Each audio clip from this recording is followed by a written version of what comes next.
Hello friends, welcome back to my channel. కాకపోతే ఈరోజు Ariyana glory గురించి అయితే మాట్లాడుకుందాము. ఫస్ట్ ఆఫ్ ఆల్ నేను చూడండి నిన్న నైట్ నుంచి రికార్డింగ్ చేయడానికి వెయిట్ చేస్తూ ఉన్నాను. కానీ ఏదో ఒక సౌండ్స్ అయితే వస్తూనే ఉంటాయి. ఇప్పుడు దాకా ఆటో వచ్చింది, ఆటో వెళ్ళేంత వరకు వెయిట్ చేశాను.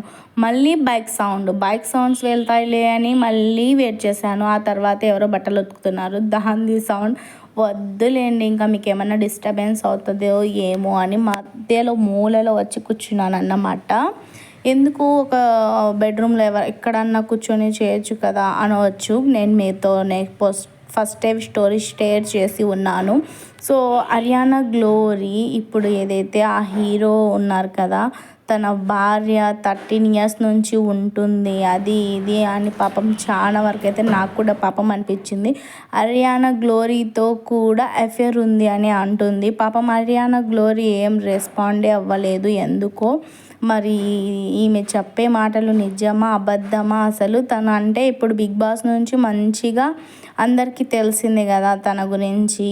ఇంకా ఒక ఫేవరెట్ లాగా అయిపోయింది. తిన మాటలు వింటుంటే తన మీద నెగిటివ్నెస్ వచ్చేస్తూ ఉంది. అది ఎంతవరకు నిజమో ఎంతవరకు అబద్ధమో మనకైతే తెలీదు. ఇక్కడ వచ్చేసి ఆఫ్టర్నూన్ లంచ్ అయితే ప్రిపేర్ చేస్తున్నాను నేను. మీరు నా ఛానల్లో కొత్తగా వచ్చి ఉంటే సబ్స్క్రైబ్ చేయండి, లైక్ చేయండి, కామెంట్ చేయడం మర్చిపోవద్దు. మీకు ఎలా అనిపిస్తుంది అరియానా గ్లోరీ? మంచిదా లేదా? ఎలా ఆ హీరోనా లేకపోతే తన వైఫ్, తన పేరు లావణ్య, తను నిజమా అనేది కామెంట్ సెక్షన్లో కామెంట్ చేయండి. దీని గురించి మనం మాట్లాడుకుంటూ ఉందాము. అంటే స్టోరీ అయిపోయేంత వరకు. ఇప్పుడు యూట్యూబ్ ఛానల్స్ వాళ్ళు అయితే పాపం అంతా తన గురించి స్ప్రెడ్ చేయడం వల్ల వ్యూ వస్తుంది, వినడానికి ఇంట్రెస్టింగ్ వస్తుంది. ఒకసారి రికార్డింగ్, ఒకసారి ఫొటోస్. అబ్బబ్బబ్బ వద్దులేండి, ఏదో అలా ఫ్లోలో మాట్లాడింటుంది ఒక్క రికార్డింగ్ అని అనుకున్నాను ఫస్ట్లో. కానీ తనేమో డ్రగ్స్ అని, స్టేషన్స్ అని, అవి ఇవి బబ్బబ్బ వింటుంటే ఇంకా ఇప్పుడు వినబుద్దే కాకుంటుంది ఆ స్టోరీస్. నాట్ ఇంట్రెస్టెడ్ అని పెట్టేస్తున్నాను నేనైతే. కానీ అరియానా గ్లోరీ అక్క వచ్చేసి ఎందుకు సమాధానం ఇవ్వడం లేదు అనేసి నాకు ఒక డౌట్. ఇప్పుడు ఏదన్నా వస్తే మాట, అది కాకుండా తను ఎంతో పెద్ద మాట స్ప్రెడ్ చేస్తుంది కదా. సో తనకు కెరియర్ పరంగా కానివ్వండి, ఫ్రెండ్షిప్ పరంగా కానివ్వండి కొంచెం దెబ్బ తింటుందేమో. ఆన్సర్ ఇవ్వాల్సింది అనిపించింది. చూస్తూ ఉన్నాను, ఎప్పుడన్నా స్టోరీ అన్న వీడియో అన్న పెడతాదేమో అనేసి పెట్టనే లేదు. ఇంకా నా ఆఫ్టర్నూన్ లంచ్ అక్కడ రైస్ పప్పు పెట్టేసుకొని ఇలా నీట్గా కస్ అయితే కొట్టేసుకుంటున్నాను. బెడ్రూమ్లో బట్టలు అయితే ఉన్నాయి, అవి మడత పెట్టాలి. సో నాకు నచ్చని పనులు రెండు అంట్లు వాష్ చేయడం, ఒకటి బట్టలు మడత పెట్టడము. సో మిషన్ ఉంది కదా, వాషింగ్ మిషన్, ఇంకేమి మడత కూడా పెట్టుకోలేవా అనుకోవద్దు. ఏమో అలాగా. ఇంకా ఇక్కడ మొత్తం అయితే నేను లోపల మొత్తం క్లీన్ అయితే చేసేసుకున్నాను. Bedroom, hall, kitchen. నా రొటీన్ డే ఇలా ఉంటుంది. సో మీకు నా వీడియోస్ నచ్చుతున్నాయా? సబ్స్క్రైబ్ చేసుకోవడం మర్చిపోవద్దు తప్పకుండా. ఓకేనా? ఈ యూట్యూబ్ గురించి కూడా నేను ఒక వీడియో తీస్తాను తప్పకుండా, ఏం చేస్తుంది యూట్యూబ్ అనేది. సో ఇన్ని వేల ఛానల్స్ ఉన్నాయి. సో నా వీడియో ఎంతవరకు రీచ్ అవుతుందో తెలియదు. నేను చూస్తున్నాను కదా, ఏదన్నా వ్లాగ్ చూస్తే కొన్ని వేల ఛానల్స్ అయితే ఉన్నాయి. ఇంకా దాని గురించి నెక్స్ట్ వీడియోలో మాట్లాడుకుందాంలేండి. ఇప్పుడైతే ఇక్కడ బయట కూడా కసి అయితే కొట్టేసుకుంటూ ఉన్నానన్నమాట. చూడండి, అసలు గాలి అయితే మామూలుగా రాకుంటుంది, సూపర్గా అయితే వస్తుంది. ఇది ఇక్కడ మొత్తం క్లీన్ చేసేసుకున్నాను. ఇది క్లీన్ చేసుకుంటాను. ఆ తర్వాత ఇక్కడ రైస్ కుక్కర్ కాదు, ఇది మామూలు కుక్కరే. రైస్ కుక్కర్ పాడైపోయింది చెప్పాను కదా, ఇంక దాని కొరకు దాంట్లోనే పెట్టేసుకుంటున్నాను.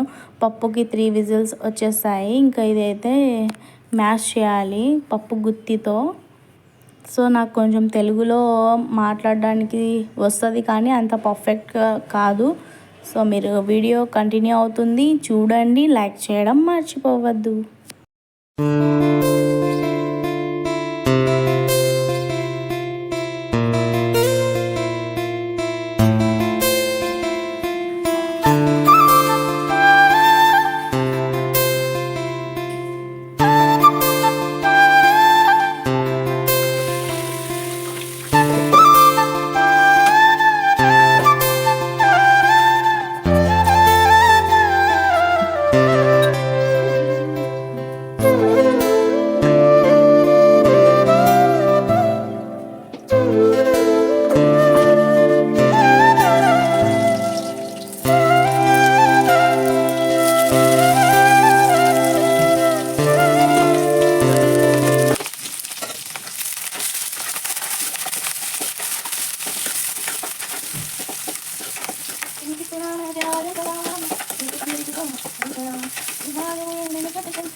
సో పప్పు అయితే తర్వాత వేసేసుకున్నాం కదా, ఆ తర్వాత ఇదే కుక్కర్లో ఎగ్స్ బాయిల్ చేస్తున్నాను. సో డ్రాప్ కొంచెం పైకి రాలేదు, కాకపోతే మీతో షేర్ చేసేదాన్ని. చూడండి, ఎగ్స్ వేసేసి దాని నిండా కొంచెం వాటర్ వేసేసి ఆ తర్వాత పెట్టేసుకుంటున్నాను. దీంట్లో పెడితే ఒక 10 మినిట్స్లో మంచిగా కుక్ అయిపోతాయి అన్నట్టు. దాని కొరకు ఇంకా అవి విజిల్స్ వచ్చేసాయి, ఇంకా తీసేస్తున్నాను. దీనికి హ్యాండిల్సే లేవు.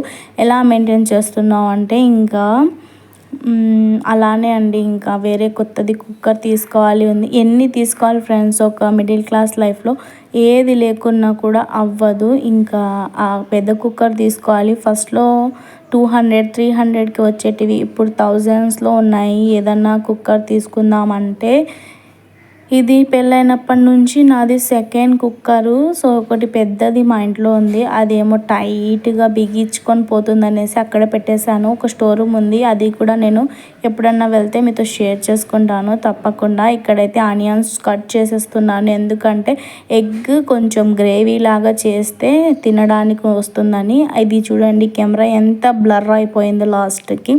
ఇంకా ఆనియన్స్ ఇలా కట్ చేసేసుకొని చాప్ చేసేసుకొని దీంట్లో ధనియా మసాలా, ఇంకా కారము, ఉప్పు, పసుపు, కొంచెం కర్రీ లీవ్స్, ఎగ్ కట్ చేసేసి బాయిల్ చేశాను కదా, సో అది కట్ చేసేసుకొని అలా వేసేసుకున్నాను అన్నమాట. బాగా స్లో ఫ్లేమ్లో పెట్టేసి ఇలా కొంచెం సేపు కలుపుతూ ఉంటే అది దగ్గర పడుతుంది.